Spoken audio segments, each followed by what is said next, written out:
7 de mon challenge 28 jours avant mes 28 ans où je publie une vidéo par jour jusqu'à mon anniversaire.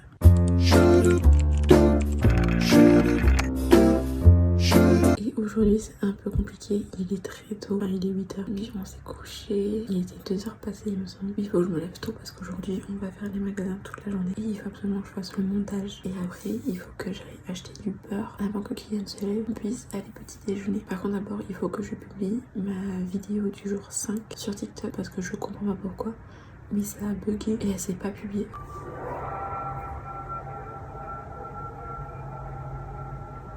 Après cette douce interlude musicale, je me mets enfin au travail. Mon objectif du jour est clair, faire mon montage rapidement parce qu'il me reste peu de temps. Et je n'ai même pas vu le temps passer qu'il fallait déjà que je sorte pour aller chercher mon petit beurre. Donc je vous emmène avec moi dans cette superbe aventure. Ah putain, je l'avais pas vu venir celle-ci. Le magasin il ouvre à 9h. Je vais aller voir au 7-Eleven si il y a du beurre.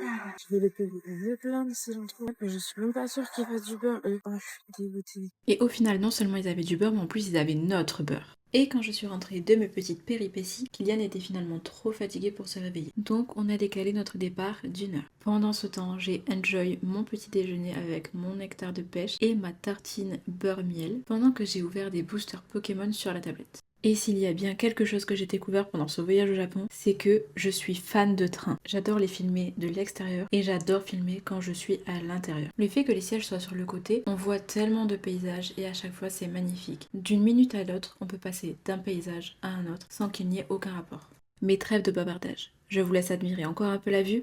Nous arrivons à la station. On est arrivé à la station et maintenant on n'a plus qu'à marcher une demi-heure et on arrive au centre commercial. Il y a plus de 210 boutiques. J'espère on va trouver des trucs intéressants, j'espère qu'il va y avoir des promos. Objectif, on va regarder les montres pour Kylian, on va regarder les chaussures et voir s'il n'y a pas des cadeaux pour Noël. Et peut-être des petits souvenirs à part.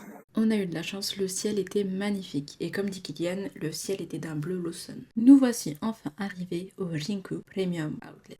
À l'intérieur, c'est vraiment comme un village de marque. Et la spécialité cette fois, c'est leur partenariat avec Dragon Quest. Entre village de marque et village de parc d'attractions, j'ai eu l'impression d'être dans un autre monde. Et bonne nouvelle, on a trouvé mon cadeau de Noël. Et pour me consoler de devoir attendre avant d'ouvrir mon cadeau, on est allé manger burger. Ça y est, ça arrive, Kylian va chercher les plateaux. Ah, j'ai trop faim, j'ai trop hâte. On mange ça là. Ça va être délicieux. Et on s'est évidemment régalé. On connaissait déjà ces burgers, c'est pour ça qu'on a décidé d'y retourner. Si vous êtes au Japon, n'hésitez pas à aller goûter cette chaîne, c'est QANA ou QAINA. Arrivé à la fin de la journée, on a eu un coucher de soleil magnifique. Et à mesure que le soleil quittait le ciel, les couleurs devenaient de plus en plus belles et intenses. Regardez-moi ce ciel comme c'est magnifique. Et d'autant plus de charme quand on a vu le coucher de soleil sur la mer. Et après être passé sous cette grande roue, mais vraiment dessous, j'ai jamais vu une grande route aussi près, on a fait un dernier tour de centre commercial avant de rentrer à la maison. Et pour le dîner, Kylian nous a préparé un ramen avec une base de tsukemen. Regardez-moi ça comme ça a l'air délicieux.